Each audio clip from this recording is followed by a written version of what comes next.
From the 100.5 and 790 newsroom, this is WSGW News.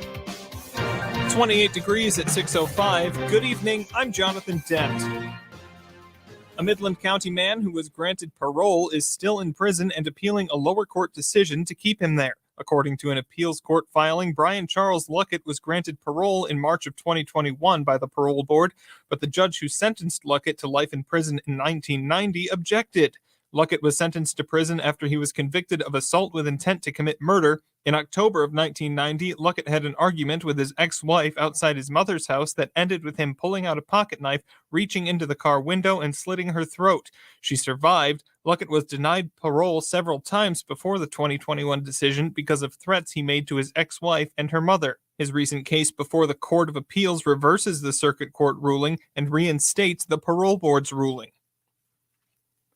General Motors has awarded Northwood University $100,000 to host an automotive camp for high school seniors. GM says its full-tank automotive camp will help students explore careers through the automotive industry, including design, development, manufacturing, sales, marketing, service, and aftermarket. The camp will be held July 11th to 18th in Midland at Northwood University, which is nationally recognized in the automotive industry for both its undergraduate automotive studies and graduate-level automotive management programs. Gratiot Road in Saginaw will be closed to eastbound traffic next week. Crews will be replacing water lines within the right-of-way, requiring the closure of both eastbound lanes beginning Monday morning at 7 o'clock until Friday at 4 p.m. Drivers are asked to seek an alternate route or follow the posted detour during this time. WSGW News Time is 6:08. The weather forecast is coming up.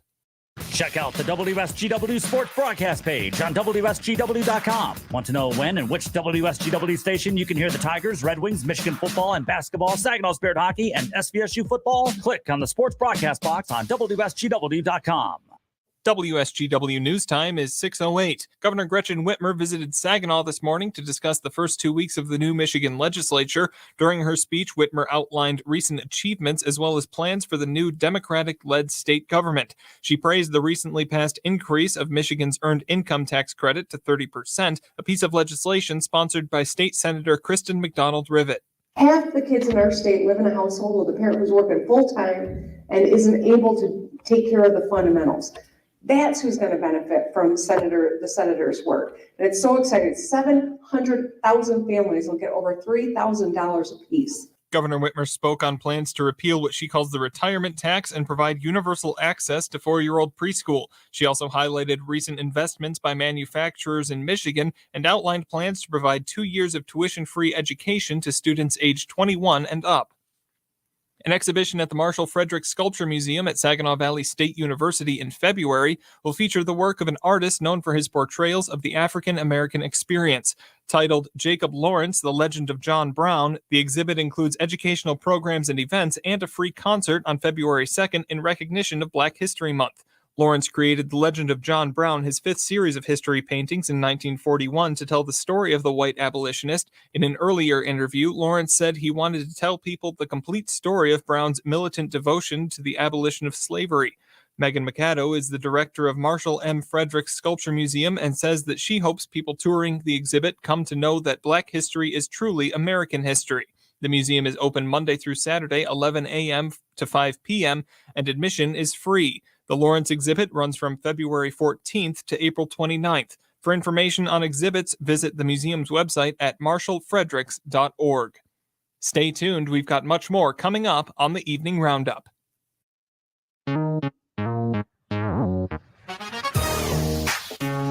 This is Kareem Bowen, host United Shades of Gray, Conversations of Race in America. This week, we talk with Dr. Travis J. Pashik, clinical psychologist from Saginaw Valley State University. We will be talking about health and happiness. Tune in. United Shades of Gray, Sunday evenings at 7 on WSGW.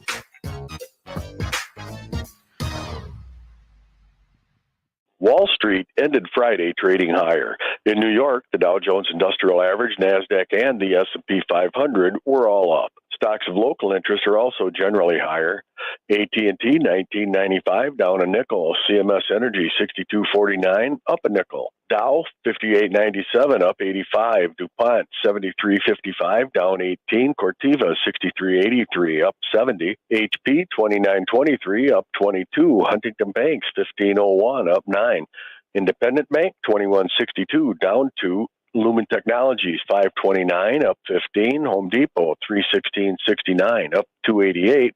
Walmart $143.30, up 109. GM $37.95, up 147. Trinzio $26.47, down 29. And the price of a barrel of oil slid by $1.57 today, closing at $79.44 per barrel. This is Steve Anderson for Baird in Saginaw and Midland, wishing everyone a great night and even greater returns and a safe weekend.